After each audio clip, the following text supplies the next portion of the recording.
Starting off from where I finished on my last video, I've just got one hub sort of cleaned up, ready for the bearing to be pushed into.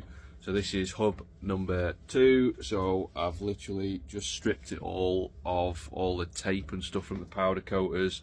Got this part of the brake assembly bit cleaned up, ready to go in. So I'm going to get this built up quickly and then I'll hopefully get onto the hubs. So that's that hub with the backing plate built up. These are the bearings that are going to be going into the hubs. So in order to press them in, I need something that I can put on the bearing race on the outside there that'll actually push it in without pressing too much on this part. It needs to be on the outside edge. So what I've got down here is a press kit that I bought for removing all the bushes. So this sleeve fits pretty snugly there. Do it with one hand on the outside edge of that bearing, and then this metal plate then fits snugly onto this without any wiggle. It like them little grooves. You've got B side and you've got A side, and A fits on these quite well, so that fits in there perfect.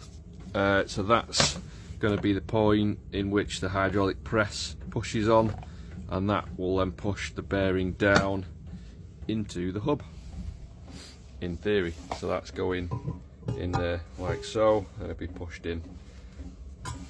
So all I've got to do now is drag out the old press and get pressing them in basically. So bear with me. So there we have it, it's in the press ready to go. So as you can see, I've got the plate, I've got another little smaller plate on the top because that wants to press inside the hole on that one, so it's just to spread the load. I've got the big collar pushing onto the bearing, and underneath I've got another sleeve underneath there to support this, so that it keeps these lugs off. As you can see, they are off the bed there, so it just keeps it all square through and through, because if you try and push it on these tabs, they're not the same length, so the hub actually wants to sit like this, so you'll not get a square push on the bearing trying to push it back in. So luckily all the bits I used to push the original bearings out with I kept hold of the old bearing race, so that helps you push against it, if you know what I mean. So you know what I mean. I'm tired, I've not slept and I'm not exactly feeling too great, as you could probably hear, but I'm trying to crack on with this project as much as I can, so let's get to it. I've given the hub just a smear of grease on the inside there, just to help with the aid of sliding the bush into it easier. You can see down at the bottom there's that lip, so once that bearing pushes in, it'll keep going until it hits that lip, and then that's as far as you need to go, and then on top of the bearing goes that C-clip to hold it into place.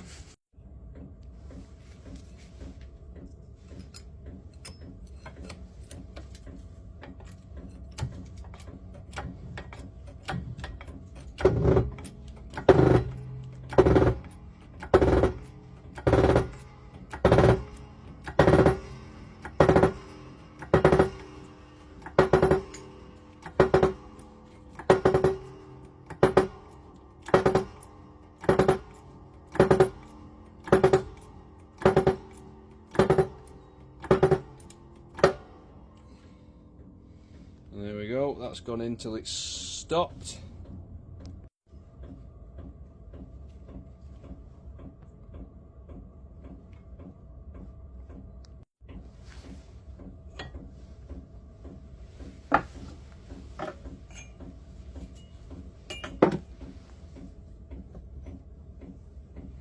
And there you have it, one bearing pressed in.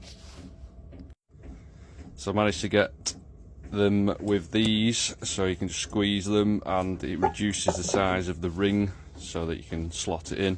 As you can see, it's not fully in yet, so I'm just going to tap it down because they're not quite strong enough to do so. And there you have it, that's the C-clips in. So that is now holding the bearing in place. Next job is the 2 dust seals there, one on each side, and then this like little retainer ring that goes, let me just flip this over 2 secs. So this retainer ring goes into there like so, that hole lining up with this hole because that's for like the ABS sensor. So yeah, nearly there. I'm going to be honest, I'm feeling broke, Piaz, so I'm going to go in now and have a sleep. So I hope you've enjoyed this little video, although it's not been very entertaining for a change, but I'm not really feeling up to it. So I'll catch you in the next one when hopefully I get these finished off. So I'll see you soon.